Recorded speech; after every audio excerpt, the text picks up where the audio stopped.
Hello friends, welcome to Tridevi cooking channel. 10 నిమిషాల్లో boil చేసిన కోడిగుడ్లుంటే చాలు.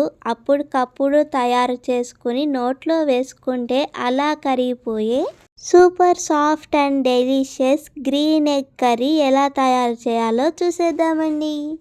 మిక్సీ జార్లో 5-6 జీడిపప్పు పలుకులను వేసుకోండి.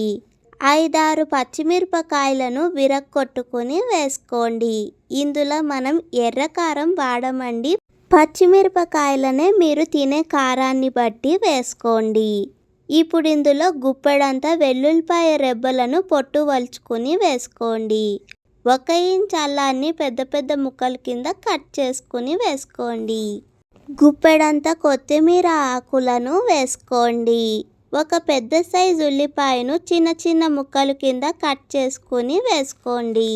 కొద్దిగా నీళ్లను వేసుకుని దీన్ని మెత్తని పేస్ట్ కింద గ్రైండ్ చేసి ఉంచుకోండి.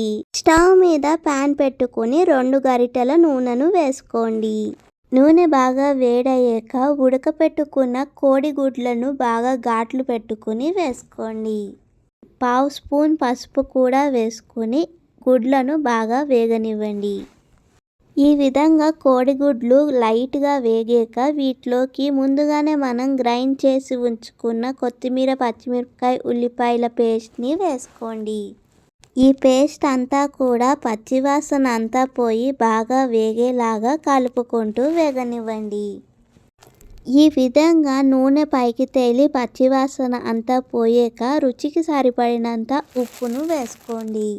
1 టీ స్పూన్ వరకు వేయించిన ధనియా పొడిని వేసుకోండి. 1 టీ స్పూన్ వరకు వేయించిన జీలకర్ర పొడిని వేసుకోండి. మసాలాలు గ్రేవీలో బాగా కలిసేలాగా కలుపుకోండి. సగం స్పూన్ వరకు గరం మసాలా పొడిని వేసుకోండి. గరం మసాలా పొడి కూడా బాగా కలిసేలాగా కలుపుకొని 5 నిమిషాల వరకు వేగనివ్వండి. ఇప్పుడు 1/2 కప్పు వరకు పెరుగును వేసుకోండి.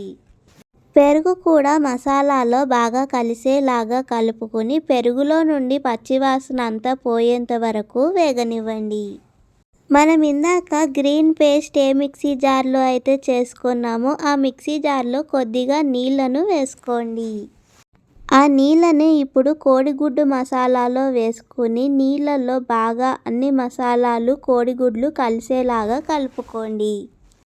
1 మూత పెట్టుకుని కోడిగుడ్లకు వేసుకున్న మసాలాలన్నీ బాగా పట్టేలాగా 10 నిమిషాల వరకు మగ్గించుకోండి.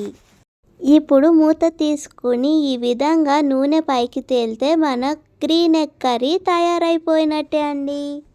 చపాతీలో, పూరీలో, పరాటాలో ఇలా దేంతో తిన్నా అదిరిపోయే మన గ్రీన్ ఎగ్ కర్రీని తప్పకుండా ఒకసారి ట్రై చేసి చూడండి. మీకు ఈ రెసిపీ కనుక నచ్చితే తప్పకుండా లైక్ చేయండి, షేర్ చేయండి. మరెన్నో రెసిపీస్ని చూడడానికి మన త్రిదేవి కుకింగ్ ఛానల్ని సబ్స్క్రైబ్ చేయండి. మీలో ఎంతమందికి ఈ గ్రీన్ ఎగ్ కర్రీ అంటే ఇష్టమో తప్పకుండా లైక్ చేసి చెప్పండి. స్టార్టర్ కింద అదిరిపోయే ఈ తందూరి చికెన్ని మరియు మెయిన్ కోర్స్ కింద అదిరిపోయే ఈ గ్రీన్ చికెన్ కర్రీని ట్రై చేసి మీకు ఎలా వచ్చిందో కామెంట్ సెక్షన్లో చెప్పండి.